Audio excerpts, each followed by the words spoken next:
ರಾಜ್ಯಸಭೆಯಲ್ಲಿ ಯಾವುದೇ ರೀತಿಯ ಆಕ್ಷೇಪವನ್ನು ಎತ್ತದೇ ಇದ್ದಂಥ ಕಾಂಗ್ರೆಸ್ಸಿನ ಸದಸ್ಯರು ಹೊರಗಡೆ ಬಂದು 12 ನಿಮಿಷದ ವಿಡಿಯೋವನ್ನು ಕಟ್ ಮಾಡಿ ಇಡೀ ದೇಶದಲ್ಲಿ ಒಂದು ಪ್ರಪೋಗಾಂಡವನ್ನು ಸೃಷ್ಟಿಸಬೇಕು ಅಂತ ಹೊರಟಿದ್ದಾರೆ ಅಂತ ಆದರೆ ಇದರ ಹಿಂದಿರುವ ಮರ್ಮ ಏನು? ರಾಹುಲ್ ಗಾಂಧಿಯ ನಾಯಕತ್ವವನ್ನು ಯಾರೂ ಒಪ್ಕೊಳ್ತಾ ಇಲ್ಲ. ಆ ಸ್ಥಾನಕ್ಕೆ ಮಮತಾ ಬ್ಯಾನರ್ಜಿ ಅವರ ಬರುವಿಕೆಯನ್ನು ಇಂಡಿ ಕೂಟ ಸ್ವಾಗತಿಸ್ತಾ ಇದೆ. ಅಂಬೇಡ್ಕರ್ ಅವರಿಗೆ ಅವಮಾನ ಆಗಿದೆ ಅನ್ನುವಂಥ ಪ್ರಕರಣವನ್ನು ಇಟ್ಕೊಂಡು ನೀವು ಪ್ರತಿಭಟನೆ ಮಾಡ್ತೀರೋ ಅಥವಾ ದೇಶಕ್ಕೆ ಬೆಂಕಿ ಹಚ್ಚುವ ಕೆಲಸ ಮಾಡ್ತಿರೋ? ನಿಮ್ಮ ಉದ್ದೇಶ ಏನು? ಪ್ರತಿಭಟನೆ ಅಂದರೆ ಇವತ್ತು ಪುಂಡಾಟಗಿರಿಗೆ ಇಳಿಬೇಕೇನು, ಗೂಂಡಾಗಿರಿಗೆ ಇಳಿಬೇಕೇನು, ತಳ್ಳಾಟಕ್ಕೆ ಇಳಿಬೇಕೇನು? ತಳ್ಳಿದ್ದೇನೆ ಅಂತ ಬೇರೆ ಒಪ್ಪಿಕೊಳ್ತೀರಿ ಅಂದರೆ ಸಂಸದನಾಗಿ ನಿಮ್ಮ ಇಡೀ ಕಾರ್ಯವೈಖರಿ ಯಾವ ದಿಕ್ಕಿನತ್ತ ಸಾಗ್ತಾ ಇದೆ? ಈ ಘಟನೆ ಅತ್ಯಂತ ಭಯಾನಕವಾದಂಥ ಭವಿಷ್ಯದ ಒಂದು ಮುನ್ಸೂಚನೆ ಆದರೂ ಆಗಬಹುದು, ಆದೀತು ಅನ್ನುವಂಥದ್ದನ್ನು ಎಲ್ಲರೂ ತರ್ಕಿಸ್ತಾ ಇದ್ದಾರೆ.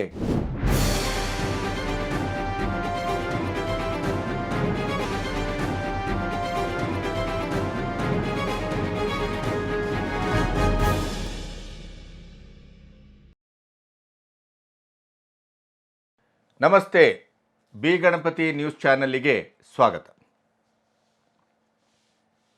ಹಿಂದಿನ ವಿಡಿಯೋದಲ್ಲಿ ರಾಜ್ಯಸಭಾ ಸಂದರ್ಭದಲ್ಲಿ ಸಂವಿಧಾನದ ಮೇಲಿನ ಸುದೀರ್ಘವಾದ ಚರ್ಚೆಯಲ್ಲಿ ಭಾಗವಹಿಸಿದ ಎಲ್ಲ ಸಂಸದರ ಸಂವಾದದ ಸಾರ ಸಂಗ್ರಹದ ಸ್ವರೂಪದಲ್ಲಿ ಸಮಾರೋಪವನ್ನು ಮಾಡ್ತಾ ಇರುವಂಥ ಅಮಿತ್ ಶಾ ಅವರ ಮಾತನ್ನು 12 ನಿಮಿಷದ ವಿಡಿಯೋವನ್ನಾಗಿ ಅದನ್ನು ಮಾರ್ಫಿಂಗ್ ಮಾಡಿ ತುಣುಕುಗಳನ್ನು ಕಟ್ ಮಾಡಿ ಅಂಬೇಡ್ಕರ್ ಅವರಿಗೆ ಅವಮಾನ ಆಗಿದೆ ಅನ್ನುವಂಥ ಒಂದು ನರೇಟಿವನ್ನು ಸೃಷ್ಟಿ ಮಾಡಲಿಕ್ಕೆ ಈ ಸುಳ್ಳುಗಳನ್ನೇ ಸಾಕ್ಷಿಯಾಗಿ ಇಟ್ಟುಕೊಂಡು ಈ ದೇಶದ ಸಾಕ್ಷಿ ಪ್ರಜ್ಞೆಯನ್ನು ನಿರಂತರವಾಗಿ ಕದಡ್ತಾ ಇರುವಂಥ ಕಾಂಗ್ರೆಸ್ಸಿನ ಸೋಷಿಯಲ್ ಮೀಡಿಯಾದ ಗ್ಯಾಂಗು ಯಾವ ಒಂದು ಅನರ್ಥವನ್ನು, ತಪ್ಪನ್ನು ಎಸಗಿತು ಅನ್ನೋದನ್ನು ನಿಮಗೆ ಹಿಂದಿನ ವಿಡಿಯೋದಲ್ಲಿ ನಾನು ವಿವರವಾಗಿ ಹೇಳಿದ್ದೇನೆ. ತಾನೇ ತೆಗೆದಂಥ ಕೆಡ್ಡದಲ್ಲಿ ಕಾಂಗ್ರೆಸ್ಸು ತಾನೇ ತಾನಾಗಿ ಬಿದ್ದು ಇಡೀ ದೇಶಿಕರ ಎದುರು ಬಹಳ ಹೀಗಳೆಯುವ, ತುಚ್ಛೀಕರಿಸುವ, ಮುಖಕ್ಕೆ ಉಗಿಯುವ ಕೆಲಸವನ್ನು ತಾನೇ ತಾನಾಗಿ ಮಾಡಿಕೊಂಡಂಥ ಕಥೆ ಈ ಅಂಬೇಡ್ಕರ್ರಿಗೆ ಅವಮಾನ ಆಗಿದೆ ಅನ್ನುವಂಥ ಪ್ರಪೋಗಂಡ.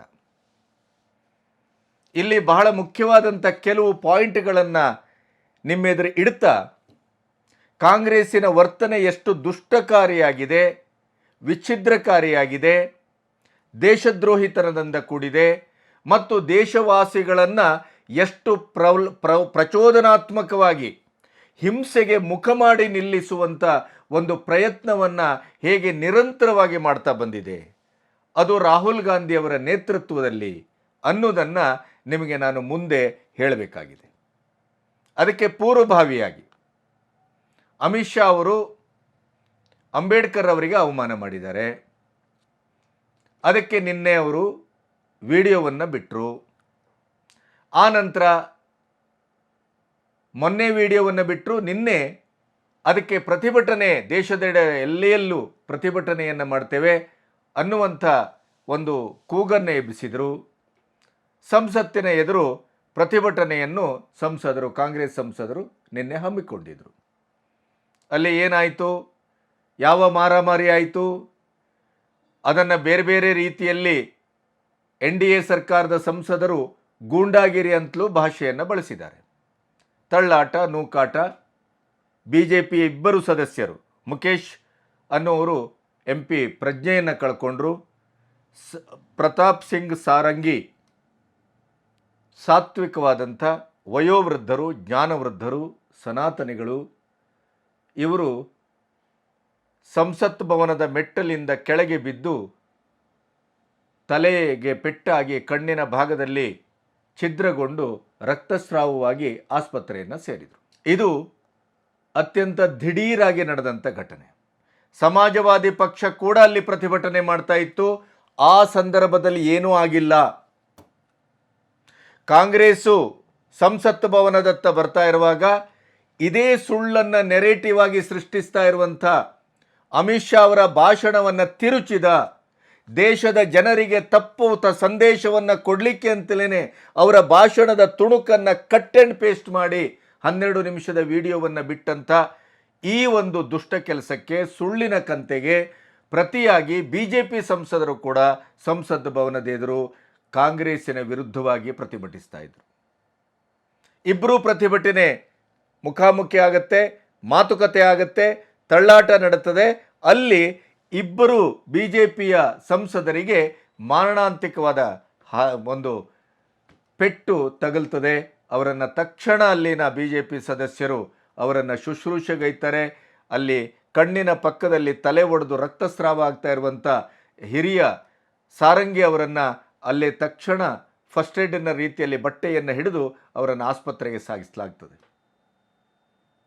ಈ ಘಟನೆಯ ಹಿಂದು ಮುಂದೆ ಏನು?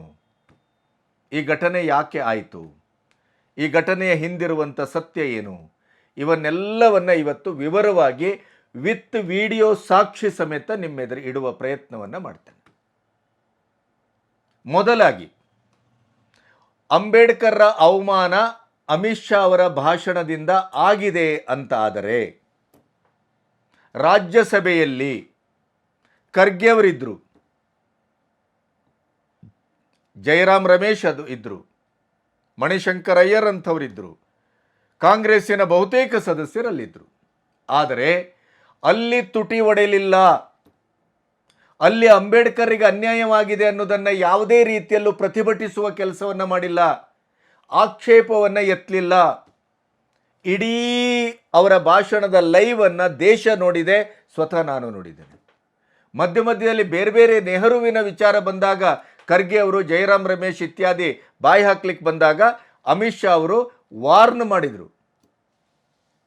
ಉಪ್ಪು ತಿಂದವನು ನೀರು ಬೇಕು, ಕುಡಿಯತಕ್ಕದ್ದು, ಅಪರಾಧ ಮಾಡಿದ್ದೀರಿ, ಅತ್ಯಾಚಾರ ಮಾಡಿದ್ದೀರಿ ಸಂವಿಧಾನದ ಮೇಲೆ, ಇಡೀ ದೇಶದ ಚರಿತ್ರೆಯನ್ನು ಅತ್ಯಂತ ಹಿಂಸಾತ್ಮಕವಾಗಿ ನಿಮ್ಮ ಕುಟುಂಬ ರಾಜಕಾರಣಕ್ಕಾಗಿ, ನಿಮ್ಮ ಅಧಿಕಾರದ ರಾಜಕಾರಣಕ್ಕಾಗಿ, ನಿಮ್ಮನ್ನು ಉಳಿಸಿಕೊಳ್ಳುವುದಕ್ಕಾಗಿ ಸಂವಿಧಾನದಿಂದ ಹಿಡಿದು ಸಂಸತ್ತಿನವರೆಗೆ, ಜನತಂತ್ರ ವ್ಯವಸ್ಥೆಯಿಂದ ಹಿಡಿದು ಪ್ರತಿಯೊಂದು ನ್ಯಾಯಾಂಗದ ವ್ಯವಸ್ಥೆಯವರೆಗೆ ಪ್ರತಿಯೊಂದು ಅಂಗವನ್ನು ನೀವು ಕದಡಿದ್ದೀರಿ, ಕಲುಷಿತಗೊಳಿಸಿದ್ದೀರಿ. ಅದರ ಮೇಲೆ ಅತ್ಯಂತ ರಕ್ತಸಿಕ್ತವಾದಂಥ ದುಷ್ಟ ಚರಿತ್ರೆಯ ಒಂದು ಪುಟಗಳನ್ನು ತೆರೆದಿದ್ದೀರಿ. ನೀವೀಗ ಅನುಭವಿಸಬೇಕು, ನಮ್ಮ ಮಾತನ್ನು ಕೇಳತಕ್ಕದ್ದು ಅನ್ನುವಂಥ ಮಾತಾಡಿದರು. ಆದರೆ ಅಂಬೇಡ್ಕರ್ ವಿಚಾರ ಅಲ್ಲಿ ಪ್ರಸ್ತಾಪ ಆದಾಗ ಯಾವುದೇ ಅವಮಾನ ಆಗಿದೆ ಅನ್ನುವಂಥ ಪ್ರತಿಭಟನೆ ಆಗಲಿಲ್ಲ. ಹಾಗಾದರೆ ರಾಜ್ಯಸಭೆಯಲ್ಲಿ ಯಾವುದೇ ರೀತಿಯ ಆಕ್ಷೇಪವನ್ನು ಎತ್ತದೇ ಇದ್ದಂಥ ಕಾಂಗ್ರೆಸ್ಸಿನ ಸದಸ್ಯರು ಹೊರಗಡೆ ಬಂದು 12 ನಿಮಿಷದ ವಿಡಿಯೋವನ್ನು ಕಟ್ ಮಾಡಿ ಇಡೀ ದೇಶದಲ್ಲಿ ಒಂದು ಪ್ರಪೋಗಾಂಡವನ್ನು ಸೃಷ್ಟಿಸಬೇಕು ಅಂತ ಹೊರಟಿದ್ದಾರೆ ಅಂತ ಆದರೆ ಇದರ ಹಿಂದಿರುವ ಮರ್ಮ ಏನು? ಇದು ಇವತ್ತು ನಮ್ಮ ಶೋಧಕ್ಕೆ, ಕೆದಕುವಿಕೆಗೆ ಆಹಾರವಾಗಬೇಕು.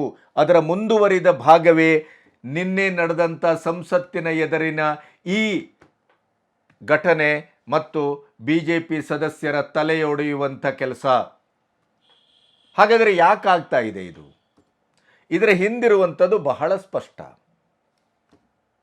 ಒಂದು, ಕಳೆದ 10 ವರ್ಷದಿಂದ ಅವಿಚ್ಛಿನ್ನವಾದಂಥ ಅಭಿವೃದ್ಧಿಯ ನಾಮಾಂಕಿತದಲ್ಲಿ ಭಾರತವನ್ನು ವಿಶ್ವಭೂಪಟದಲ್ಲಿ ನಾನು ಒಂದು ಅಭಿವೃದ್ಧಿಶೀಲ ಅಲ್ಲ, ಅಭಿವೃದ್ಧಿ ಹೊಂದಿದ ರಾಷ್ಟ್ರವನ್ನಾಗಿ ಕಟ್ಟುವತ್ತ ಬಲವಾದ ಹೆಜ್ಜೆಯನ್ನು ಇಡ್ತೇನೆ ಅನ್ನುವಂಥ ಧೀಮಂತಿಕೆಯ ಪ್ರಧಾನಿ ಮೋದಿಯವರನ್ನು ತಡೆಯಲಿಕ್ಕಾಗದೇ ಇದ್ದಂಥ ಹತಾಶೆ. 10 ವರ್ಷದಲ್ಲಿ ಮೋದಿಯವರನ್ನು ಇಳಿಸಬೇಕು, ಮೋದಿಯವರನ್ನು ಸೋಲಿಸಬೇಕು ಅನ್ನುವಂಥ ಎಲ್ಲ ಕಾರಣಕ್ಕಾಗಿ ತುಳಿಯಬಾರದ ಹಾದಿಯನ್ನು, ಮಾಡಬಾರದ ಕೆಲಸವನ್ನು ಎಲ್ಲವನ್ನೂ ಮಾಡಿತ್ತು ಕಾಂಗ್ರೆಸ್. ಅದನ್ನು ಮತ್ತೆ ನಾನು ನನ್ನ ಬಾಯಲ್ಲಿ ಹೇಳಲಿಕ್ಕೆ ಸಾಧ್ಯ ಇಲ್ಲ. ದೇಶದ ಹೊರಗಿನ, ದೇಶದ ಒಳಗಿನ ದೇಶದ್ರೋಹಿಗಳೊಟ್ಟಿಗೆ, ವಿಚ್ಛಿದ್ರಕಾರಕ ಶಕ್ತಿಗಳೊಟ್ಟಿಗೆ, ವಿದೇಶಿ ಶಕ್ತಿಗಳೊಟ್ಟಿಗೆ, ಮುಖ್ಯವಾಗಿ ಸೊರೋಸ್ ಒಟ್ಟಿಗೆ, ಸೊರೋಸ್ ಅವರ ಇಡೀ ವಿಶ್ವದಲ್ಲಿ ಒಂದು ಪ್ರಪೋಗಾಂಡ ಸೃಷ್ಟಿಸುವಂಥ ಕೆಲಸದಲ್ಲಿ ಅವರು ಎಲ್ಲ ಕಡೆ ಯಶಸ್ವಿಯಾದರು. ಆದರೆ ಇಲ್ಲಿ ಕಾಂಗ್ರೆಸ್ಸನ್ನು ಮತ್ತು ಇಂಡಿ ಕೂಟವನ್ನು ಇಟ್ಟುಕೊಂಡು ಕೂಡ ಅವರಿಗೆ ಯಾವುದೇ ಒಂದು ಕವಡೆ ಕಾಸಿನ ಯಶಸ್ಸನ್ನು ಪಡ್ಕೊಳ್ಳಿಕ್ಕೆ ಆಗಲಿಲ್ಲ. ಅದು ಕಾಂಗ್ರೆಸ್ಸಿನ ತೀವ್ರ ಹತಾಶೆಗೆ ಕಾರಣ ಆಗಿದೆ. ಇನ್ನು ಅದಾನಿ ಬ್ರಹ್ಮಾಸ್ತ್ರವನ್ನು ಚಳಿಗಾಲದ ಅಧಿವೇಶನದಲ್ಲಿ ಬಳಸಲಿಕ್ಕೆ ಹೋದ್ರು, ಅದು ಟುಸ್ಪಟಾಕಿ ಆಯಿತು. ಇನ್ನು ಪ್ಯಾಲೆಸ್ತೀನ್ ಬ್ಯಾಗನ್ನು ಹಿಡ್ಕೊಂಡು ಪ್ರಿಯಾಂಕಾ ಪ್ರವೇಶ ಮಾಡಿದ್ರು. ಇದು ಏನೋ ಒಂದು ದೇಶದಲ್ಲಿ ಭಾರತವನ್ನು ವಿರೋಧಿಸುವಂಥ, ಕಾಂಗ್ರೆಸ್ಸನ್ನು ಒಂದು ಬೆಂಬಲಿಸುವಂಥ ಶಕ್ತಿಗಳು ಬಹಳ ದೊಡ್ಡ ಪ್ರೊಪಗಾಂಡ ಮಾಡಲಿಕ್ಕೆ ಹೊರಡ್ತವೆ, ಇದು ಒಂದು ದೊಡ್ಡ ಪ್ರಚಾರದ ವಸ್ತು ಆಗತ್ತೆ ಅಂತ ಭಾವಿಸಿದ್ರು. ಅದು ಏನೂ ಆಗಿಲ್ಲ. ಮರುದಿನ ಮಂಗಳವಾರ ಬಾಂಗ್ಲಾ ಹಿಂದೂಗಳ ಮೇಲೆ, ಅಲ್ಲಿಯ ಅಲ್ಪಸಂಖ್ಯಾತರ ಮೇಲೆ ಆಗುವ ದಾಳಿಗೆ ಮೋದಿಯವರು ಉತ್ತರಿಸಬೇಕು, ಮೋದಿಯವರು ಕ್ರಮ ತೆಗೆದುಕೊಳ್ಬೇಕು ಅಂತ ಅಲ್ಲೊಂದು ಬ್ಯಾಗ್ ಹಾಕ್ಕೊಬಂದರು. ಅಲ್ಲಿಯೂ ವರ್ಕೌಟ್ ಆಗಿಲ್ಲ. ಯಾಕೆಂತಂದರೆ ಹಿಂದೂಗಳ ಒಟ್ಟಿಗೆ ಕ್ರಿಶ್ಚಿಯನ್ರನ್ನು ಎಳೆದು ತಂದರು. ಆವಾಗ ಪ್ರಿಯಾಂಕಾ ಗಾಂಧಿ ಅವರ ನಿಜವಾದ ಇರಾದೆ ಏನು ಅಂತ ಗೊತ್ತಾಯಿತು ಜನಕ್ಕೆ. ಅದು ಫೇಲಿಯರ್ ಆಯಿತು. ಒನ್ ನೇಷನ್ ಒನ್ ಎಲೆಕ್ಷನ್ನು ಇವರು BJPಯವರು ವಿಪ್ಪನ್ನು ಕೊಟ್ಟಾಗಲೂ ಕೂಡ 20 ಜನ ಸದಸ್ಯರು ಗೈರುಹಾಜರಾದರು.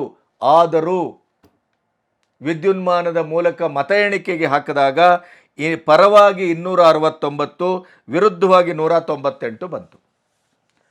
ಈ ಎಲ್ಲ ಕಾರಣಗಳು, ಎಲ್ಲ ಅಸ್ತ್ರಗಳು ಫೇಲಿಯರ್ ಆಗ್ತಾ ಇದೆ. ನಾವು ಏನು ಮಾಡಿದ್ರೂ ಮೋದಿಯವರ ನಾಗಾಲೋಟವನ್ನು ತಡೆಯಲಿಕ್ಕಾಗ್ತಾ ಇಲ್ಲ. NDA ಕೂಟದ ಒಳಗಿನ ಶತ್ರುಗಳನ್ನು, ಹಿತಶತ್ರುಗಳನ್ನು ಬಳಸಿಕೊಂಡು ಕೂಡ ಅದನ್ನು ಒಡೆಯಲಿಕ್ಕಾಗ್ತಾ ಇಲ್ಲ. ಇಲ್ಲಿ ಇಂಡಿ ಕೂಟ ಏನಾಗಿದೆ, ಉಮರ್ ಅಬ್ದುಲ್ಲನಿಂದ ಹಿಡಿದು ವೆಸ್ಟ್ ಬಂಗಾಲದ ದೀದಿಯವರೆಗೆ ಪ್ರತಿಯೊಬ್ಬರು, ಸಮಾಜವಾದಿ ಪಕ್ಷದವರು, ಅವರು ಇವರು ಎಲ್ಲರೂ, ಮಹಾರಾಷ್ಟ್ರದ ಉದ್ಧವ್ ಠಾಕ್ರೆಯಿಂದ ಹಿಡಿದು ಪ್ರತಿಯೊಬ್ಬರು EVMನ ಭೂತವನ್ನು ನಿಲ್ಲಿಸುವುದನ್ನು ಮೊದಲು ಬಿಡಿ. ನಿಮ್ಮ ಈ ಸುಳ್ಳು ನರೇಟಿವ್ ಅದು ಸಾಕು, EVM ಸರಿಯಾಗಿದೆ, ಏನು ತಾಪತ್ರಯ ಇಲ್ಲ ಅಂತ ಮರ್ಮಾಘಾತವನ್ನು ಮಾಡ್ತಾ ಬಂದರು. ಇಂಡಿ ಕೂಟದಲ್ಲಿ ಎಲ್ಲೋ ಒಂದು ಕಡೆ ದೀದಿಯಿಂದ ಹಿಡಿದು ಪ್ರತಿಯೊಬ್ಬರು ಮೋದಿಯವರ ಒಟ್ಟು ಅಭಿವೃದ್ಧಿಯ ಮತ್ತು ವಿದೇಶಾಂಗ ನೀತಿಯ ಎಲ್ಲ ಇದಕ್ಕೂ ಹೆಜ್ಜೆಗಳಿಗೂ ಇತ್ತೀಚಿನ ದಿನಗಳಲ್ಲಿ ಒಂದು ಸಪೋರ್ಟಿವ್ ಆಗಿ ನಡ್ಕೊಳ್ಳುವಂಥ ಮನೋಭಾವ ಕಾಣ್ತಾ ಇದೆ. ಇಂಡಿ ಕೂಟ ಛಿದ್ರಗೊಳ್ತಾ ಇದೆ. ರಾಹುಲ್ ಗಾಂಧಿಯ ನಾಯಕತ್ವವನ್ನು ಯಾರೂ ಒಪ್ಕೊಳ್ತಾ ಇಲ್ಲ. ಆ ಸ್ಥಾನಕ್ಕೆ ಮಮತಾ ಬ್ಯಾನರ್ಜಿ ಅವರ ಬರುವಿಕೆಯನ್ನು ಇಂಡಿ ಕೂಟ ಸ್ವಾಗತಿಸ್ತಾ ಇದೆ. ಈ ಎಲ್ಲ ಬೆಳವಣಿಗೆಗಳಿಂದ ತೀವ್ರವಾಗಿ ಹತಾಶವಾದಂಥ ಕಾಂಗ್ರೆಸ್ಸು ಯಾವ ರೀತಿ ವರ್ತಿಸ್ತಾ ಇದೆ ಅಂತಂದರೆ, ಹುಕ್ ಆ್ಯಂಡ್ ಕ್ರೂಕ್, ಹಿಂಸೆ ಆದರೂ ಅಡ್ಡಿಲ್ಲ, ಗಲಭೆ ಆದರೂ ಅಡ್ಡಿಲ್ಲ, ದಂಗೆ ಆದರೂ ಅಡ್ಡಿಲ್ಲ, ಏನಕ್ಕೇನ ಈ ದೇಶದಲ್ಲಿ ಒಂದು ನರೇಟಿವನ್ನು ಸೃಷ್ಟಿ ಮಾಡಲೇಬೇಕು, ಮೋದಿಯವರ ವಿರುದ್ಧವಾದಂಥ ಒಂದು ಪ್ರೊಪಗಾಂಡ ಮಾಡಬೇಕು, NDA ಸರ್ಕಾರಕ್ಕೆ ಒಂದು ತಲೆನೋವನ್ನು ತರಲೇಬೇಕು ಅನ್ನುವಂಥ ತೀರ್ಮಾನಕ್ಕೆ ಬಂದ ಹಾಗೆ ಕಾಣುತ್ತೆ. ಯಾಕೆ ನೋಡಿ, ಇದೇ ಅಂಬೇಡ್ಕರ್ ಅವರ ಅವಮಾನದ ವಿಚಾರವನ್ನು ಇಟ್ಕೊಂಡು ನೀವು ಪ್ರಜಾತಂತ್ರದ ವ್ಯವಸ್ಥೆಯಲ್ಲಿ ಸಂವಿಧಾನಾತ್ಮಕವಾಗಿ, ಸಕಾರಾತ್ಮಕವಾಗಿ, ಸಾತ್ವಿಕವಾಗಿ ಪ್ರತಿಭಟಿಸುವ ಹಕ್ಕು ಎಲ್ಲರಿಗೂ ಇದೆ. ಏನಂತ ಬಾಂಬ್ ಬಿದ್ದದ್ದೇನು, ನೀವೇ ಅದನ್ನು ಕಟ್ ಆ್ಯಂಡ್ ಪೇಸ್ಟ್ ಮಾಡಿದ್ದೀರಿ. ನೀವೆಲ್ಲ ಸತ್ತ ತಕ್ಷಣ ಅವರವರಿಗೆ ಭಾರತ ರತ್ನ ಬಂತು, ಅದು ರಾಜೀವ್ ಗಾಂಧಿಗೂ ಬಂತು, ಇಂದಿರಾ ಗಾಂಧಿಗೆ ಬಂತು, ಸ್ವತಃ ಪ್ರಧಾನಿ ನೆಹರು ಅವರು ಅವರೇ ತಗೊಂಡ್ರು. ಆದರೆ VP ಸಿಂಗ್ ಕೊಡಬೇಕಾಯ್ತು. ಅಂಬೇಡ್ಕರ್ ಅವರ ಮೆಮೋರಿಯಲನ್ನು ಶಾಶ್ವತವಾಗಿ ಅದನ್ನು ಚಪ್ಪಡಿ ಎಳೆದು ಅದನ್ನು ಮುಗಿಸ್ಲಿಕ್ಕೆ ನೋಡ್ರಿ ಭೂಗತ ಮಾಡಿದ್ರಿ. ಅದನ್ನು ಬಂದು ಅಭಿವೃದ್ಧಿ ಮಾಡಿದ್ದು ಮೋದಿ. ಇದೇ ಅಂಬೇಡ್ಕರ್ರನ್ನು ಇಷ್ಟೆಲ್ಲ ಇವತ್ತು ನೀವು ಅವಮಾನ ಆಗಿದೆ ಅಂತೇಳಿ ಅಮಿತ್ ಶಾ ಅವರ ರಾಜೀನಾಮೆ ಕೇಳ್ತಾ ಇದ್ದೀರಲ್ಲ, ಇದೇ ಅಂಬೇಡ್ಕರ್ ಅವರನ್ನು ಪ್ರಥಮ ಸಂಪುಟಕ್ಕೆ ನೆಹರು ಅವರು ಸೇರಿಸ್ಕೊಂಡಿರಲಿಲ್ಲ. ಗಾಂಧಿಯವರು ಬಂದು ಒತ್ತಾಯ ಮಾಡಿದ ಮೇಲೆ ಅಂಬೇಡ್ಕರನ್ನು ಸೇರಿಸ್ಕೊಂಡ್ರಿ. ಆಮೇಲೆ ಈ ನೆಹರು ಅವರ ತುಷ್ಟೀಕರಣದ ರಾಜಕಾರಣ, ಮುಸ್ಲಿಮರ ಓಲೈಕೆ, ದೇಶದ ಯಾವುದೇ ಗಂಭೀರ ಸಮಸ್ಯೆ ಬಗ್ಗೆ ಮಾತಾಡಲಿಕ್ಕೆ ಅವರು ಸಿಗದೇ ಇರುವಂಥದ್ದು, ಅವರ ಒಟ್ಟು ಆಡಳಿತದ ವೈಫಲ್ಯ ಮತ್ತು ನಿರ್ಲಕ್ಷ್ಯವನ್ನು ಬಹಿರಂಗಪಡಿಸಿ ತನ್ನ ಮಂತ್ರಿ ಪದವಿಗೆ, ಕಾನೂನು ಮಂತ್ರಿಯ ಪದವಿಗೆ ಅವರು ಅಂಬೇಡ್ಕರ್ ಅವರು ಸೋತು ನೊಂದು ಜಿಗುಪ್ಸೆಗೊಂಡು ರಾಜೀನಾಮೆ ಕೊಟ್ಟರು. ಆವಾಗ ಎಡ್ವಿನಾ ಮೌಂಟ್ ಬ್ಯಾಟನ್ ಅಂದರೆ ಮೌಂಟ್ ಬ್ಯಾಟನ್ ಅವರ ಶ್ರೀಮತಿಗೆ ನೆಹರು ಅವರು ಪತ್ರ ಬರೀತಾರೆ, ಅಂಬೇಡ್ಕರ್ ಅವರನ್ನು ಸಂಪುಟದಿಂದ ಕಿತ್ತೆಸೆದಿದ್ದೇನೆ ಅಂತ. ಎಲ್ಲವೂ ದಾಖಲೆ ಇದೆ. ಇಂಥ ಅಂಬೇಡ್ಕರ್ ಶವದ ಸಂಸ್ಕಾರಕ್ಕೆ ಜಾಗ ಕೊಟ್ಟಿಲ್ಲ. ಅಂಬೇಡ್ಕರನ್ನ ಒಂದು ಅವರ ಕಳೆ ಬರಹವನ್ನು ದೆಹಲಿಯಿಂದ ಬಾಂಬೆಗೆ ತೆಗೆದುಕೊಂಡು ಹೋಗಲಿಕ್ಕೆ ನೀವು ವ್ಯವಸ್ಥೆ ಮಾಡಿಲ್ಲ. ರಾಜಕೀಯವಾಗಿ ಅವರನ್ನು ಸಂಪೂರ್ಣವಾಗಿ ಮುಗಿಸಿದ್ರಿ. ಈ ಎಲ್ಲವನ್ನ ಮಾಡಿದ್ದು ನೆಹರು ಸಂತತಿ. ಆದರೆ ಈಗೇನು ಹೇಳ್ತೀರಿ? ಅಂಬೇಡ್ಕರ್ಗೆ ಅವಮಾನ ಆಗಿದೆ. ಅಂಬೇಡ್ಕರ್ಗೆ ಅವಮಾನ ಆಗಿದೆ ಅನ್ನೋದಕ್ಕೆ ಹಿರಿಯರಾದಂಥ ಖರ್ಗೆಯವರು ಯಾವ ರೀತಿ ಪ್ರತಿಕ್ರಿಯಿಸಬೇಕು, ಆ ಪ್ರತಿಕ್ರಿಯೆಯನ್ನೊಮ್ಮೆ ನೋಡಿ. वो बात करते रहेंगे, सारे हिंदुस्तान में आग लगेगी, सारे हिंदुस्तान में आग लगेगी कि बाबा साहब अंबेडकर का अपमान कोई सहन नहीं करेगा. ನೋಡಿದ್ರಲ್ಲ, ಪೂರಾ ಹಿಂದೂಸ್ತಾನ್ ಮೇ ಆಗ್ ಲಗೇಗಿ. ಬೆಂಕಿ ಬೀಳುವಂತ ಕೆಲಸ ಯಾವ ಪಕ್ಷದಿಂದ ಎಲ್ಲಿ ಹೇಗೆ ಆಗಿದೆ? ನೀವು ದ್ರೌಪದಿ ಮುರ್ಮು ಅವರನ್ನು ರಾಷ್ಟ್ರಪತಿಗಳನ್ನೇ ಅವರ ಬಣ್ಣದಿಂದ ಅವಮಾನ ಮಾಡಿದ್ರಿ, ಪ್ರಧಾನಿಯವರನ್ನು ಅವಮಾನ ಮಾಡಿದ್ರಿ, ಸಂವಿಧಾನದ ಮೇಲೆ ಅತ್ಯಾಚಾರ ಅಲ್ಲ ಕಗ್ಗೊಲೆ ಮಾಡಿದ್ರಿ, ಅಂಬೇಡ್ಕರ್ ಅವರನ್ನು ದರಾಶಾಹಿಯಾಗಲ್ಲ ಅವರನ್ನು ಪಾತಾಳವನ್ನೇ ಮುಟ್ಟಿಸಿದ್ರಿ, ಎಲ್ಲವನ್ನೂ ಮಾಡಿದ್ರಿ. ಆವಾಗ ಏನು ಬೆಂಕಿ ಬಿತ್ತೇನು? ಅಂಬೇಡ್ಕರ್ ಅವರಿಗೆ ಅವಮಾನ ಆಗಿದೆ ಅನ್ನುವಂಥ ಪ್ರಕರಣವನ್ನು ಇಟ್ಕೊಂಡು ನೀವು ಪ್ರತಿಭಟನೆ ಮಾಡ್ತೀರೋ ಅಥವಾ ದೇಶಕ್ಕೆ ಬೆಂಕಿ ಹಚ್ಚುವ ಕೆಲಸ ಮಾಡ್ತೀರೋ? ನಿಮ್ಮ ಉದ್ದೇಶ ಏನು? ನಿಮ್ಮ ದಾರಿ ಯಾವ ರೀತಿ ದಿಕ್ಕಿನತ್ತ ಸಾಗ್ತಾ ಇದೆ ಅನ್ನೋದಕ್ಕೆ ಖರ್ಗೆಯವರ ಈ ಮಾತು. ಹಿರಿಯ ರಾಜಕಾರಣಿ, ಅರ್ಧ ಶತಮಾನ ರಾಜಕಾರಣವನ್ನು ಮಾಡಿದ್ದಾರೆ, ಅಂಥವ್ರ ಬಾಯಲ್ಲಿ ಬೆಂಕಿ ಹಚ್ಚುವಂಥ ಮಾತು. ಬೆಂಕಿ ಹಚ್ಚುವಂಥದ್ದು ಏನಾಗಿದೆ?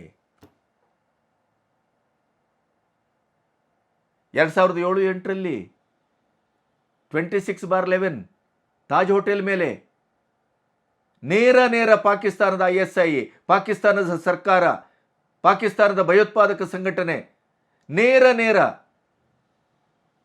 ಭಾಗಿಯಾದದ್ದು ಸಾಕ್ಷಿ ಸಮೇತ ಸಿಕ್ಕಿದ್ರು ಕೂಡ, ಕಸಬ್ ಜೀವಂತ ಸಿಕ್ಕಿದ್ರು ಕೂಡ ಯಾವುದೇ ಆಕ್ಷನ್ ತಗೊಂಡಿಲ್ಲ. ಕಾರಣ ಏನು? 2009 ಎಲೆಕ್ಷನ್ನು, ತುಷ್ಟೀಕರಣದ ರಾಜಕಾರಣ, ಮುಸ್ಲಿಮರಿಗೆ ನೋವಾಗುತ್ತೆ. ಇದರ ಮೇಲೆ ನಾನು ನಾಳೆ ವಿಶೇಷವಾದಂಥ ವಿಡಿಯೋವನ್ನು ಮಾಡ್ತೀರಿ, ನೀವು ಹಾರ್ಟ್ ಅಟ್ಯಾಕ್ ಆಗ್ತೀರಿ ಅದನ್ನು ನೋಡಿದರೆ. ಅಂಥ ಬೆಚ್ಚಿ ಬೀಳಿಸುವಂಥ ಸತ್ಯದ ಇಡೀ ಇದನ್ನು ನಿಮ್ಮೆದುರು ಅನಾವರಣಗೊಳಿಸ್ತೇನೆ. ಇದೇ 26/11 ಘಟನೆಯನ್ನು ಹೇಗೆ ಕಾಂಗ್ರೆಸ್ ಸರ್ಕಾರ ಚಿದಂಬರಂ ಅವರ ನೇತೃತ್ವದಲ್ಲಿ ಅದನ್ನು ಮುಗಿಸಿತು ಮತ್ತು ಅದನ್ನು ದಫನ್ ಮಾಡಿತ್ತು ಅಂತ. ಇಂಥ ಒಂದು ಇತಿಹಾಸ ಉಳ್ಳಂಥ ತಾವು ಅಂಬೇಡ್ಕರ್ಗೆ ಅವಮಾನ ಆಗಿದೆ ಅಂತೇಳಿ ಏನು ಮಾಡ್ತೀರಿ? ಬೆಂಕಿ ಬೀಳತ್ತೆ ಅಂದರೆ ಬೆಂಕಿ ಹಚ್ಚಿಸ್ತೀರಿ. ಅದೇ ಬಾಂಗ್ಲಾದ ಘಟನೆಯನ್ನು ಇಲ್ಲಿ ರಿಪೀಟ್ ಮಾಡಲಿಕ್ಕೆ ನೋಡಿದ್ರಿ. ಸೊರೋಸು ಮಾಮನ ಒಂದು ಕೃಪಾ ಕಟಾಕ್ಷದಲ್ಲಿ ಆಗಲಿಲ್ಲ ನಿಮಗೆ. ಈಗ ಹತಾಶರಾಗಿದ್ದೀರಿ. ಈಗ ನೀವು ಸಂಸತ್ ಭವನದ ಎದುರು ವಯೋವೃದ್ಧ, ಜ್ಞಾನವೃದ್ಧ, ಸೈಕಲಲ್ಲಿ ಓಡಾಡುವವರು, ಸಂಸತ್ತಿನಲ್ಲಿರುವ ಬಹುಶಃ ಅತ್ಯಂತ ಕನಿಷ್ಠ ಮಟ್ಟದ ಬಡ ವ್ಯಕ್ತಿ ಯಾರಾದರೂ ಇದ್ದರೆ ಅದು ಪ್ರತಾಪ್ ಸಿಂಗ್ ಸಾರಂಗಿ. ಇಡೀ ಜೀವನವನ್ನು ಈ ದೇಶಕ್ಕಾಗಿ ಮುಡುಪಾಗಿಟ್ಟಂಥವ್ರು. ಒಂದು ಪುಟ್ಟ ಹಂಚಿನ ಮನೆ ಇಟ್ಕೊಂಡಿದ್ದಾರೆ, ಇವತ್ತಿಗೂ ಸೈಕಲಲ್ಲಿ ಓಡಾಡ್ತಾರೆ. ಅಂಥ ವಯೋವೃದ್ಧರನ್ನು ತಳ್ಳಿ ಕೆಳಗೆ ಹಾಕಲಾಯಿತು. ಅದಕ್ಕೂ ಮೊದಲು ಮುಖೇಶ್ ಅವರು ಪ್ರಜ್ಞೆ ಕಳ್ಕೊಂಡ್ರು. ಅದಕ್ಕೆ ರಾಹುಲ್ ಗಾಂಧಿಯ ವರ್ತನೆ, ರಾಹುಲ್ ಗಾಂಧಿಯ ಮಾತು ಮತ್ತು ಸಾರಂಗಿ ಅವರ ಮಾತನ್ನು ನೀವು ಕೇಳಬೇಕು. ಮೊದಲು ಸಾರಂಗಿ ಅವರು ಇದಕ್ಕೆ ಏನು ಪ್ರತಿಕ್ರಿಯಿಸಿದ್ದಾರೆ ಅನ್ನುವಂಥ ವಿಡಿಯೋ ತುಣುಕನ್ನು ನಿಮ್ಮ ಎದುರಿಡ್ತೇನೆ, ಕೇಳಿ ನೀವು. मेरे ऊपर गिर पड़ा और मैं नीचे गिर गया। किसने धक्का मारा? राहुल गांधी ने? हाँ, राहुल गांधी ने। राहुल गांधी ने धक्का मारा? राहुल गांधी। कौन सी जगह पे सर? सर किस जगह पे? सर किस जगह पे? सीढ़ी के ऊपर में मैं खड़ा हुआ था और राहुल गांधी ने आकर के एमपी को धक्का लगाया, वो मेरे ऊपर गिर पड़ा और मैं। कहाँ चोट लगी सर आपको? कहाँ चोट लगी सर? एक बार दिखा दीजिए। ये तो बहुत खून में। You want to see blood, no? See. ಕೇಳಿದ್ರಲ್ಲ, ಸಾರಂಗಿ ಅವರು ಏನು ಹೇಳಿದ್ರು? ನಾನು ಮೆಟ್ಟಲ ಮೇಲಿದ್ದೆ, ನನ್ನ ಪಕ್ಕದಲ್ಲಿದ್ದಂಥ ಸಂಸದರನ್ನ ರಾಹುಲ್ ಗಾಂಧಿ ತಳ್ಳಿದ್ರು, ಅವರು ನನ್ನ ಮೇಲೆ ಬಿದ್ದರು, ನಾನು ಬಿದ್ದೆ ಹಾಗಾಗಿ ಅಂತ ಹೇಳಿದರು. ರಾಹುಲ್ ಗಾಂಧಿ ನನ್ನನ್ನು ನೇರವಾಗಿ ತಳ್ಳಿದ್ರು ಅಂತ ಹೇಳಲಿಲ್ಲ. ಅವರು ಅದರಲ್ಲಿ ರಾಜಕೀಯವನ್ನು ಮಾಡಲಿಕ್ಕೆ ಹೋಗಿಲ್ಲ. ತಕ್ಷಣ ಅಲ್ಲಿ BJP ಸದಸ್ಯರು ಬಂದರು, ಅವರಿಗೆ ಶುಶ್ರೂಷೆ ಮಾಡಿದ್ರು, ಅವರನ್ನು ಆಸ್ಪತ್ರೆಗೆ ತೆಗೆದುಕೊಂಡು ಹೋದರು. ಆಮೇಲೆ ಪ್ರಧಾನಿಯವರು ಫೋನ್ ಮಾಡಿದರು, ಎಲ್ಲ ನಾಯಕರು ಬಂದರು. ಅದರ ಜೊತೆಗೆ ಬಾನ್ಸುರಿ ಸ್ವರಾಜ್ ಅವರ ನೇತೃತ್ವದಲ್ಲಿ ದೆಹಲಿ ಪೊಲೀಸ್ ಸ್ಟೇಷನ್ನಲ್ಲಿ FIR ಮಾಡಲಿಕ್ಕೆ ಹೋದರು. ಅದಕ್ಕೂ ಪೂರ್ವದಲ್ಲಿ ರಾಹುಲ್ ಗಾಂಧಿ ಏನು ಮಾತಾಡಿದರು, ಇದಕ್ಕೆ ಏನು ನಡೀತು ಅಂತ ಹೇಳಿದರು, ಆ ವಿಡಿಯೋವನ್ನು ನೋಡಿ. पता नहीं आपके शांत हो जाए, आपके कैमरा में होगा।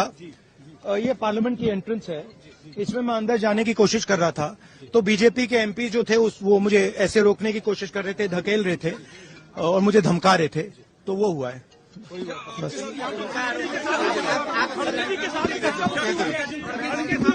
नहीं देखिए हाँ किया है मगर ठीक है कोई मतलब धक्का मुक्की से हमें कुछ होता नहीं है, मगर ये एंट्रेंस है पार्लियामेंट हाउस की और हमारा अधिकार है अंदर जाने का, और बीजेपी के जो मेंबर्स हैं वो हमें अंदर जाने से रोक रहे थे। सेंट्रल इशू है जो आप लोग मांग कर रहे हैं, अमित शाह के नहीं, सेंट्रल इशू है कि ये कॉन्स्टिट्यूशन पर आक्रमण कर रहे हैं और जो अंबेडकर जी की मेमोरी है उसका अपमान कर। ನೋಡಿದ್ರಲ್ಲ, ಅವ್ರು ಹೇಳಿದರು ನಾವು ಪ್ರತಿಭಟನೆ ತೆಗೆದುಕೊಂಡು ಬರ್ತಾ ಇದ್ದೆವು, ನಾವು ಸಂಸತ್ ಭವನದ ಎದುರು ಬಂದೆವು, ನಾವು ಸಂಸತ್ತನ್ನು ಪ್ರವೇಶಿಸಲಿಕ್ಕೆ ಪ್ರಯತ್ನ ಮಾಡಿದಾಗ BJPಯವರು ನಮ್ಮ ಮೇಲೆ ಪ್ರಹಾರ ಮಾಡಿದರು, ತಡೆದರು, ತಳ್ಳಿದರು, ಆದ್ದರಿಂದ ನಾವು ತಳ್ಳಿದೆವು. ತಾನು ತಳ್ಳಿದ್ದನ್ನು ತಾನೇ ಒಪ್ಪಿಕೊಂಡಿದ್ದಾರೆ. ಅಂದರೆ ರಾಹುಲ್ ಗಾಂಧಿಯವರು ಬೇಕಂತಲೇ ಮಾಡಿದರು ಅಂತ ನಮ್ಮ ವಾದ ಅಲ್ಲ, ಬೇಕಂತಲೇ ಅವರು MP ಗಳನ್ನು ತಳ್ಳಿದರು ಅಂತಲೂ ಅಲ್ಲ. ಆದರೆ ಅಕಸ್ಮಾತ್ ನಡೆದ ಘಟನೆ, ಈ ಘಟನೆಗೆ ಒಂದು ವಿಷಾದ ಬೇಡವೇ? ತಮ್ಮವರಿಗೆ ಏನೂ ಆಗಲಿಲ್ಲ ಅಂತ ಮತ್ತು ಬೇರೆ ಒಪ್ಕೊಂಡಿದ್ದಾರೆ ಅವರು. ಆಮೇಲೆ ಕತೆ ಬೇರೆ ಇದೆ, ನಿಮ್ಗೆ ಹೇಳ್ತೇನೆ ಅದನ್ನು. ಅಂದರೆ ತಾನು ಯುವ ಸಂಸದ, ತಾನು ಭುಜಬಲ ಪರಾಕ್ರಮಿ, ಅದಕ್ಕೇ ಕಿರಣ್ ರಿಜಿಜು ಕೇಳಿದರೆ ಸಂಸದರ ಮೇಲೆ ಪ್ರಹಾರ ಮಾಡಲಿಕ್ಕೆ, ಸಂಸದರನ್ನು ತಳ್ಳಲಿಕ್ಕೇನೆ ಕುಂಫು ಮತ್ತು ಕರಾಟೆಯನ್ನು ಕಲ್ತಿದ್ರೆ ನೀವು ಅಂತ ಕೇಳಿದ್ದಾರೆ ಅವರು. ಮೊಹಮ್ಮದ್ ಕಾ ದುಕಾನು ಈಗ ನಫರತ್ ಕಾ ದುಕಾನ್ ಆಗಿದೆಯಲ್ಲ ಅಂತಲೂ ಪ್ರತಿಕ್ರಿಯಿಸಿದ್ದಾರೆ. ಅಂದರೆ ನಿಮಗೆ ಸಂಸತ್ತಿಗೆ ಭವನಕ್ಕೆ ಪ್ರವೇಶ ಮಾಡಲಿಕ್ಕೆ BJPಯವರು ಬಿಟ್ಟಿಲ್ಲ ಅಂತ ಆದರೆ ಅದನ್ನೇ ಅಸ್ತ್ರವಾಗಿ ಸಾತ್ವಿಕವಾಗಿ ಪ್ರತಿಭಟಿಸುವ ಸಾಧ್ಯತೆ ಇರಲಿಲ್ವೇ? ಪ್ರತಿಭಟನೆ ಅಂದರೆ ಇವತ್ತು ಪುಂಡಾಟಗಿರಿಗೆ ಇಳಿಬೇಕೇನೋ, ಗೂಂಡಾಗಿರಿಗೆ ಇಳಿಬೇಕೇನೋ, ತಳ್ಳಾಟಕ್ಕೆ ಇಳಿಬೇಕೇನೋ? ತಳ್ಳಿದ್ದೇನೆ ಅಂತ ಬೇರೆ ಒಪ್ಪಿಕೊಳ್ತೀರಿ ಅಂದರೆ ಸಂಸತ್ತನಾಗಿ ನಿಮ್ಮ ಇಡೀ ಕಾರ್ಯವೈಖರಿ ಯಾವ ದಿಕ್ಕಿನತ್ತ ಸಾಗ್ತಾ ಇದೆ? ಬಾನ್ಸುರಿ ಸ್ವರಾಜ್ ಅವರು ಎಲ್ಲಿ ಮತ್ತು ಅವರ ಟೀಮು ಹೋಗಿ FIR ಮಾಡಲಿಕ್ಕೆ ಮುಂದಾಯಿತು ರಾಹುಲ್ ಗಾಂಧಿ ಅವರ ಮೇಲೆ, ತಕ್ಷಣ ಇದು ಕಾಂಗ್ರೆಸ್ನವರು ನಮ್ಮ ಮೇಲೂ, ಖರ್ಗೆ ಅವರು ಹೇಳ್ತಾರೆ, ನಮ್ಮ ಮೇಲೂ ದಾಳಿಯಾಗಿದೆ, ನನ್ನನ್ನು ತಳ್ಳಲಾಗಿದೆ, ನನಗೂ ಗಾಯ ಆಗಿದೆ ಅಂತ ಹೇಳ್ತಾರೆ. ಆದರೆ ತಳ್ಳಿದ ವಿಡಿಯೋ ಇಲ್ಲ, ಗಾಯ ಆಗಿದ್ದ ಯಾವುದೇ ದಾಖಲೆಗಳಿಲ್ಲ. ಅದರ ಬದಲು ಕಾಂಗ್ರೆಸ್ಸಿನವರೇ ಬಿಟ್ಟಂತ ಒಂದು ವಿಡಿಯೋವನ್ನು ನಿಮಗೆ ತೋರಿಸ್ತೇವೆ ನೋಡಿ. कांग्रेस प्रोटेस्ट कर रही है, दोनों उसमें नजर आते हैं और प्रियंका वाड्रा ने भी अपना प्लेकार्ड उठाया हुआ है। बीजेपी वाले जो है वो लकड़ी पे प्लेकार्ड चिपका के लाए, कोई अलग से लकड़ी मार्केट के लिए नहीं लाए। तो एक तो मल्लिकार्जुन खड़गे पीछे दिख रहे हैं, आगे दिख भी नहीं रहे हैं, आगे तो प्रियंका वाड्रा दिख रहे हैं और वो लोग आगे बढ़ रहे हैं, बीजेपी के सांसद पीछे हटते जा रहे हैं। ऐसा नहीं है कि वो धक्का दे रहे हैं, कहीं भी अभी इस वीडियो को आप देखते जाइए, उसमें कोई प्रियंका वाड्रा को धक्का दे रहा हो, महिला सांसदों को धक्का दे रहा हो, खड़गे साहब को धक्का दे रहा हो, अभी तक तो इस वीडियो में दिख नहीं रहा। दोनों तरफ से प्रदर्शन चल रहा है, एक एक क्लिप को एक एक सेकंड को आप देखते जाइए। कांग्रेस भी प्रदर्शन कर रही है, बीजेपी भी प्रदर्शन कर रही है। कांग्रेस जय भीम कह रही है, बीजेपी जो है वो अपने नारे लगा रही है। एक बार जरा देखिए वहां क्या हो।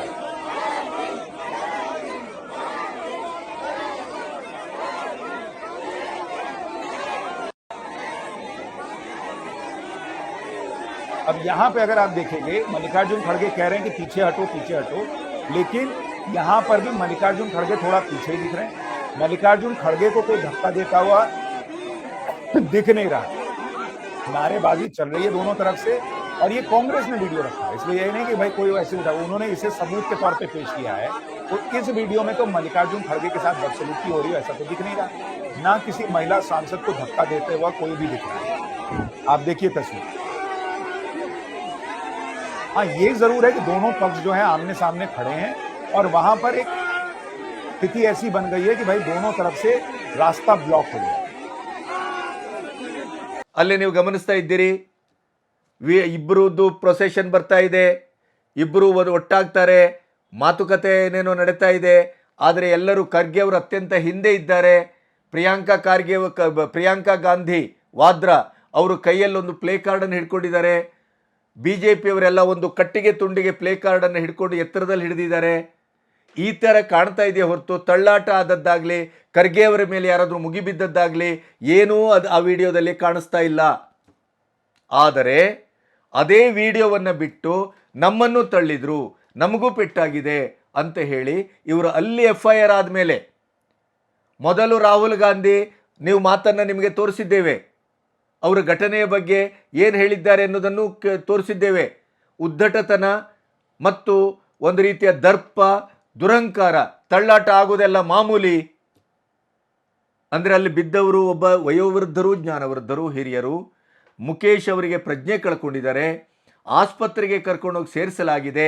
ಆಸ್ಪತ್ರೆಗೆ ಸೇರಿಸಿದ ಚಿತ್ರವನ್ನು ನಿಮಗೆ ತೋರಿಸ್ತೇವೆ. ಆದರೆ ಯಾವುದೇ ಒಬ್ಬ ಕಾಂಗ್ರೆಸ್ಸಿಗ ಆಸ್ಪತ್ರೆಗೆ ಹೋಗಿಲ್ಲ, ಸಾಂತ್ವನದ ಮಾತಾಡಿಲ್ಲ. ಸಾರಂಗಿ ಅವರು ಸ್ವತಃ ನನ್ನ ಪಕ್ಕದ ಸಂಸದನನ್ನು ರಾಹುಲ್ ಗಾಂಧಿ ಅವರು ತಳ್ಳಿದ್ರು, ಅವರು ನನ್ನ ಮೇಲೆ ಬಿದ್ದು ನಾನು ಬಿದ್ದೆ ಅಂತ ಹೇಳಿದ್ದಾರೆ, ರಾಜಕೀಯ ಮಾಡಿಲ್ಲ. ಆದರೆ ಸಾರಂಗಿ ಅವರ ಸ್ವತಃ ಎದುರು ಅಲ್ಲಿ ರಕ್ತ ಹರಿತಾ ಇದೆ, ಬಟ್ಟೆ ಹಿಡ್ಕೊಂಡಿದ್ದಾರೆ, ಅವರನ್ನು ಆಸ್ಪತ್ರೆ ಸೇರಿಸುವಂಥ ಘಟನೆ ನಡೀತಾ ಇದೆ, ಅಲ್ಲಿ ಒಬ್ಬರು ಮೂರ್ಛೆ ಕಳ್ಕೊಂಡಿದ್ದಾರೆ. ಮಾನವೀಯತೆ, ಮನುಷ್ಯತ್ವದ ಕನಿಷ್ಠ ಪ್ರಜ್ಞೆಯು ರಾಹುಲ್ ಗಾಂಧಿಗೆ ಇರಲಿಲ್ಲ ಅನ್ನೋದನ್ನು ಈ ವಿಡಿಯೋ ಹೇಳ್ತಾ ಇದೆ ನೋಡಿ.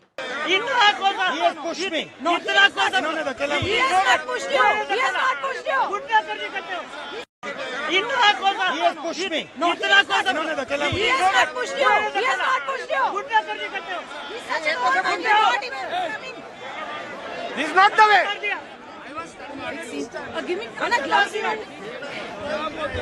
अरे गजब कर रहे हैं। अरे मेरे बीच से घुसा। अरे भैया ये रास्ता तो नहीं, तो रास्ता बना।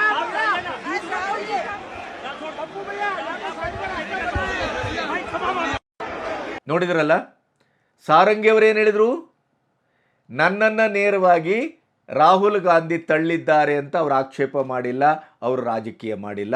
ಆ ಘಟನೆಯನ್ನು, ಲಾಭವನ್ನು ರಾಜಕೀಯವಾಗಿ ಪಡ್ಕೊಳ್ಳಿಕ್ಕೆ ಅವರು ಮುಂದಾಗಿಲ್ಲ. ಆದರೆ ರಾಹುಲ್ ಗಾಂಧಿಯ ವರ್ತನೆ ನೋಡಿದರೆ ನೀವು, ಪ್ರತಿಪಕ್ಷ ನಾಯಕ, ಸಂವಿಧಾನಾತ್ಮಕವಾದ ಹುದ್ದೆ,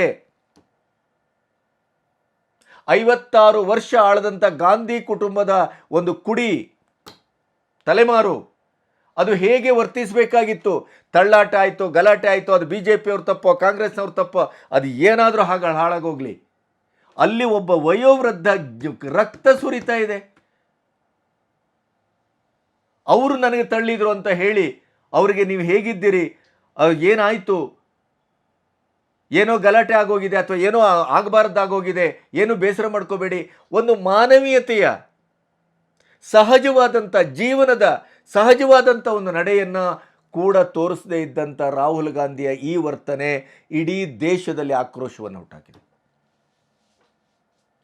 ಇಡೀ ದೇಶದಲ್ಲಿ ಆಕ್ರೋಶವನ್ನು ಹುಟ್ಟಾಕಿದೆ. ಸಾರಂಗಿ ಅವರೇ ಹೇಳಿದ್ದು ನೇರವಾಗಿ ರಾಹುಲ್ ಗಾಂಧಿ ತಳ್ಳಿದ್ದಾನೆ ಅಂತಲ್ಲ, ಆದರೆ ಅದೇ ರಾಹುಲ್ ಗಾಂಧಿ ಹೇಳ್ತಾರೆ ನನ್ನನ್ನು ಸಾರಂಗಿ ಅವರು ತಳ್ಳಿದ್ರು ಅಂತ. ಸಾರಂಗಿ ಅವರ ಪಕ್ಕದಲ್ಲಿ ಮತ್ತೊಬ್ಬ ಸಂಸದ ಇದ್ದ, ಆ ಸಂಸದನನ್ನು ತಳ್ಳಲಾಯಿತು, ಅವರು ನನ್ನ ಮೇಲೆ ಬಿದ್ದರು, ಇದು ಘಟನೆ. ಆದರೆ ರಾಹುಲ್ ಗಾಂಧಿ ಯಾವ ರೀತಿ ವರ್ತನೆ ಮಾಡಿದರು, ಅದು ಎಷ್ಟು ಕ್ರೂರವಾದಂಥ ವರ್ತನೆ ನೋಡಿ. ಅವರ ಮುಖವನ್ನು ಕೂಡ ನೋಡಿಲ್ಲ, ಅವ್ರಿಗೆ ಏನು ಆಗ್ತಾ ಇದೆ ಅಂತ ಕೂಡ ನೋಡಿಲ್ಲ. ಅಂದರೆ ನಿಮ್ಮ ಉದ್ದೇಶ ಏನು? ಇದೇ ರೀತಿ ನೀವು ವರ್ತನೆ ಮಾಡ್ತಾ ಹೋದರೆ ಪ್ರತಿಪಕ್ಷವಾಗಿ ಇಡೀ ದೇಶದಲ್ಲಿ ಕೊನೆಗೂ ಆಗಲಗೇಗ ಅಂತ ಹೇಳಿದಂಥ ಮಾತಿಗೆ ಹಾಗಾದರೆ ಬೆಂಕಿಯನ್ನು ಹಚ್ಚಲಾಗ್ತಾ ಇದೆಯೇ, ಹಚ್ಚುವ ಪ್ರಯತ್ನ ನಡೀತಾ ಇದೆಯೇ ಅಂತ ಒಂದು ಪ್ರಪಗಾಂಡವನ್ನು ಏನಾದರೂ ಮುಂದಿನ ದಿನಗಳಲ್ಲಿ ಇಟ್ಕೊಂಡಿದ್ದೀರೇನೋ? ರೈತರ ಹೋರಾಟದ ಹೆಸರಿನಲ್ಲಿ, ಖಲಿಸ್ತಾನದ ಹೋರಾಟದ ಹೆಸರಿನಲ್ಲಿ ಮಣಿಪುರದ ಹೆಸರಿನಲ್ಲಿ, ಅಂಬೇಡ್ಕರ್ ಅವರ ಹೆಸರಿನಲ್ಲಿ ಏನು ಮಾಡ್ಲಿಕ್ಕೆ ಹೊರಟಿದ್ದೀರಿ? ಕನಿಷ್ಠ ಮಾನವೀಯತೆ. ಒಡಿಶಾದ ಮೋದಿ ಅಂತಲೇ ಕರೆಸ್ಕೊಳ್ತಾರ ಮನುಷ್ಯ. ಸೈಕಲಲ್ಲಿ ಓಡಾಡ್ತದ ಮನುಷ್ಯ. 1-2 ಜೊತೆ ಬಟ್ಟೆ ಇಟ್ಕೊಂಡು ಬದುಕ್ತಾ ಇದೆ. ದೇಶ, ಧರ್ಮ, ಸನಾತನತೆ ಅದು ಅವರ ಬದುಕಿನ ಸಂಪೂರ್ಣವಾದಂಥ ಒಂದು ಗುರಿ ಮತ್ತು ಧ್ಯೇಯ, ಅದೇ ಉಸಿರು. ಅಂತ ಒಬ್ಬ ಸಾತ್ವಿಕ ಮನುಷ್ಯನ ಹಣೆ ಒಡೆದಿದೆ, ರಕ್ತ ಸುರಿತಾ ಇದೆ. ಒಬ್ಬರು ಪ್ರಜ್ಞೆ ಕಳ್ಕೊಂಡಿದ್ದಾರೆ, ಆಸ್ಪತ್ರೆಗೆ ಸಾಗಿಸುವ ಕೆಲಸ ನಡೀತಾ ಇದೆ. ಅವ್ರಿಗೆ ಏನಾಗಿದ್ದೆ, ನಿಮಗೆ ಏನೋ ಅಚಾನಕ್ ನಡೆದೋಯ್ತು, ಬೇಸರ ಮಾಡ್ಕೋಬೇಡಿ ಅಂತೇಳಿ ಅವರನ್ನು ಆಸ್ಪತ್ರೆ ಸೇರಿಸುವ ಕೆಲಸವನ್ನು ತಾವು ಮಾಡಬೇಕಾಗಿತ್ತು. ಅದು ಹಾಳಾಗೋಗ್ಲಿ, ಅವರನ್ನು ವಿಚಾರಿಸ್ಲಿಲ್ರಿ. ಅವರೇ ತಳ್ಳಿದ್ರು ಅಂತೇಳಿ ದೊಡ್ಡ ನಾಯಕನಾಗಿ, ಸಿನಿಮಾ ನಾಯಕನಾಗಿ ಹೋಗ್ತಾ ಇದ್ದೀರಲ್ರಿ. ಏನಾಗಿದೆ ನಿಮಗೆ? ಇದೆಲ್ಲದರ ಹಿಂದೆ ಆಳದಲ್ಲಿ ಪ್ರತಿಧ್ವನಿಸ್ತಾ ಇರೋದು, ಭುಗಿಲೇಳ್ತಾ ಇರೋದು ನಿಮ್ಮ ತೀವ್ರವಾದ ಹತಾಶೆ, ತೀವ್ರವಾದ ಸೋಲು, ಅಸಹಾಯಕತೆ. ಅದಕ್ಕಾಗಿ ನೀವು ಯಾವ ಮಾರ್ಗವನ್ನೂ ಹಿಡಿಲಿಕ್ಕೆ ಸಿದ್ಧವಾಗಿದ್ದೀರಿ. ತಳ್ಳಾಟ, ರಂಪಾಟ, ಈ ರಕ್ತಪಾತ ಇದು ಯಾವತ್ತೂ ಚರಿತ್ರೆಯಲ್ಲಿ ನಡೆದಿರಲಿಲ್ಲ. ಒಬ್ಬ ಸಂಸದರಾಗಿ ಸಂಸದಿನ ಒಳಗೂ ಮತ್ತು ಹೊರಗೂ ಒಟ್ಟಿನಲ್ಲಿ ನಿಮ್ಮ ಕಾಂಗ್ರೆಸ್ಸಿಗರ ಮತ್ತು ರಾಹುಲ್ ಗಾಂಧಿ ಅವರ ನೇತೃತ್ವದ ಯಂಗ್ ಬ್ಲಡ್, ಯಂಗ್ MP, ಯುವ MP ಅನ್ನುವಂಥ ಆ ಒಂದು ದುರಂಕಾರ ಮತ್ತು ಆ ಫೋರ್ಸು ಯಾವ ರೀತಿಯಲ್ಲಿ ಅಸಂವಿಧಾನಿಕವಾಗಿ ಕೆಲಸ ಮಾಡ್ತಾ ಇದೆ, ಯಾವ ರೀತಿಯಲ್ಲಿ ಕಾನೂನನ್ನೇ ಧಿಕ್ಕರಿಸುವಂಥ ಕೆಲಸ ಮಾಡ್ತಾ ಇದೆ, ಅದಕ್ಕೆ ಇವೆಲ್ಲವೂ ಸಾಕ್ಷಿ ಗುರುತುಗಳು. ಈ ಘಟನೆ ಅತ್ಯಂತ ಭಯಾನಕವಾದಂಥ ಭವಿಷ್ಯದ ಒಂದು ಮುನ್ಸೂಚನೆ ಆದರೂ ಆಗಬಹುದು, ಆದೀತು ಅನ್ನುವಂಥದ್ದನ್ನು ಎಲ್ಲರೂ ತರ್ಕಿಸ್ತಾ ಇದ್ದಾರೆ. ಇದರ ಮೇಲೆ ಒಂದು ಬಹಳ ಮಜವಾದದ್ದು ಇನ್ನೊಂದು ಘಟನೆಯೂ ನಡೆದಿದೆ. ದೀರ್ಘವಾಗ್ತಾ ಇದೆ, ಕ್ಷಮಿಸಿ, ಆದರೆ ಹೇಳದೆ ಗತಿ ಇಲ್ಲ. ಯಾವಾಗ ರಾಹುಲ್ ಗಾಂಧಿಯ ಮೇಲೆ FIR ಆಗಲಿಕ್ಕೆ ಮುಂದಾಯಿತೋ ಆವಾಗ ಸಭಾಧ್ಯಕ್ಷ ಓಂ ಪ್ರಕಾಶ್ ಬಿರ್ಲಾ ಅವರಿಗೆ ಒಂದು ಪತ್ರವನ್ನು ಬರೆಯುತ್ತದೆ ಕಾಂಗ್ರೆಸ್ಸು. ತಮ್ಮ MP ಗಳಿಗೂ ಪೆಟ್ಟಾಗಿದೆ, ತಮ್ಮನ್ನು ತಳ್ಳಲಾಗಿದೆ ಅಂಥೇಳಿ. ಆದರೆ ಅದಕ್ಕೆ ಸಾಕ್ಷ್ಯವನ್ನು ಒದಗಿಸಲಿಕ್ಕೆ ಯಾವ ವಿಡಿಯೋಗಳು ಇಲ್ಲ, ಯಾವುದೇ ದಾಖಲೆಗಳಿಲ್ಲ. ಅಂದರೆ ಅಲ್ಲಿ FIR ಆಗುವ ಮೊದಲು ನಮಗೇನೂ ಆಗಿಲ್ಲ ಅನ್ನುವಂಥ ಮಾತನ್ನು ಹೇಳಿದ ಕಾಂಗ್ರೆಸ್ಸು ಅಲ್ಲಿ FIR ಆಗ್ತಾ ಇದೆ ಅಂದ ತಕ್ಷಣ ಇಲ್ಲಿ ಅದಕ್ಕೆ ಕೌಂಟ್ರ್ ಕೊಡುವಂಥ ಕೆಲಸ. ಪ್ರತಿ ಒಂದರಲ್ಲೂ ರಾಜಕೀಯವನ್ನೇ ನೋಡ್ತಾ ಇದೆಯೇ ಕಾಂಗ್ರೆಸ್ಸು ಹೊರತು ಮಾನವೀಯತೆಯನ್ನು ನೋಡ್ತಾ ಇಲ್ಲ, ದೇಶವನ್ನು ನೋಡ್ತಾ ಇಲ್ಲ, ದೇಶದ ಜನರ ಸುಖ ದುಃಖವನ್ನು ನೋಡ್ತಾ ಇಲ್ಲ. ಕೇವಲ ಸ್ವಾರ್ಥ, ಕೇವಲ ರಾಜಕೀಯ, ರಾಜಕೀಯ, ರಾಜಕೀಯ. ಹಾಗಾದರೆ ಮುಂದೆ ಏನಾಗಬಹುದು? ಇವರ ನಡೆ ಏನು? ಇವರು ಎಲ್ಲಿಗೆ ಹೊರಟಿದ್ದಾರೆ? ಯಾವ ರೀತಿಯ ದಾರಿಯಲ್ಲಿ ಇವರು ಹೊರಟಿದ್ದಾರೆ? ಮಾನವೀಯತೆಯ ಒಂದು ಸಣ್ಣ ಪ್ರಜ್ಞೆಯೂ ಇಲ್ಲ ಅಂತ ಆದರೆ, ಒಂದು ಸಾಮಾಜಿಕ ನಡೆ ನುಡಿಯ ಒಂದು ಲವಲೇಶವೂ ಇವರಿಗೆ ಕಾಣಿಸ್ಕೊಳ್ಳೋದಿಲ್ಲ, ಇವರಿಗೆ ರಕ್ತಗತ ಆಗಿಲ್ಲ ಅಂತಾದರೆ, ರಾಜಕೀಯಕ್ಕಾಗಿ ಯಾವುದೇ ಎಕ್ಸ್ಟ್ರೀಮಿಗೂ ಇವರು ಹೋಗ್ತಾರೆ ಅನ್ನೋದಕ್ಕೆ ಸಾರಂಗಿ ಅವರ ಎದುರಿನ ರಾಹುಲ್ ಗಾಂಧಿ ಅವರ ಒಂದು ವರ್ತನೆ ಇದೆಯಲ್ಲ, ಅದು ಸಾವಿರ ಸಂಗತಿಗಳನ್ನು ಹೇಳ್ತಾ ಇದೆ. ಇದು ಅತ್ಯಂತ ಭಯಾನಕವಾದದ್ದು, ಇದು ಅತ್ಯಂತ ಹೇಸಿಗೆಯಾದದ್ದು, ಅತ್ಯಂತ ಕನಿಷ್ಠ ಮಟ್ಟದ ಮಾನವೀಯತೆಯ ಪ್ರದರ್ಶನ ಅಲ್ಲ, ಇದು ಅಮಾನುಷವಾದದ್ದು.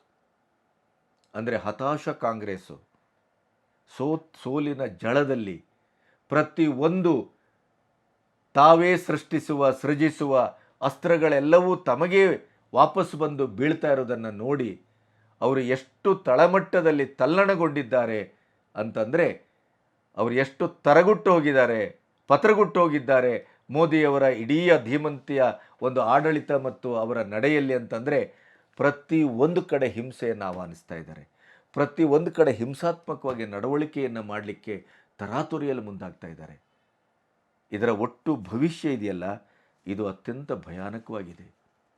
ಇದು ಎಲ್ಲಿಗೆ ಹೋಗಿ ನಿಲ್ಲುತ್ತೆ ಅನ್ನೋದನ್ನು ನಾವು ಈಗಲೇ ಯಾವುದನ್ನೂ ಊಹಿಸಲಿಕ್ಕೆ ಸಾಧ್ಯ ಇಲ್ಲ. ಪ್ರತಿ ಒಂದು ಸಣ್ಣ ಪುಟ್ಟ ಘಟನೆಯನ್ನು ಕೂಡ ದೇಶದಲ್ಲಿ ಬೆಂಕಿ ಬೀಳುತ್ತೆ, ದೇಶದಲ್ಲಿ ಪ್ರತಿಭಟನೆ ಆಗುತ್ತೆ, ಪ್ರಧಾನಿ ನಿವಾಸಕ್ಕೆ ನುಗ್ಗುತ್ತಾರೆ, ಅಥವಾ ಬಾಂಗ್ಲಾದ ರೀತಿಯಲ್ಲಿ ಘಟನೆ ನಡೆಯುತ್ತದೆ. ಈ ಥರದ ಭವಿಷ್ಯವನ್ನು ನುಡಿಯುವಂಥದ್ದನ್ನು ನೋಡಿದರೆ ಯಾರು ಹೆಚ್ಚು ಭವಿಷ್ಯವನ್ನು ಕರಾರುವಕ್ಕಾಗಿ ಅವರು ಘೋಷಿಸ್ತಾರೋ ನುಡಿತಾರೋ ಆ ಭವಿಷ್ಯದ ಹಿಂದೆ ಅವರ ಕೈ ಇರುತ್ತೆ ಅನ್ನೋದನ್ನು ಪ್ರತ್ಯೇಕವಾಗಿ ಹೇಳಬೇಕಾಗಿಲ್ಲ. ಆದರೆ ಇದು ಅತ್ಯಂತ ದುರದೃಷ್ಟಕರ.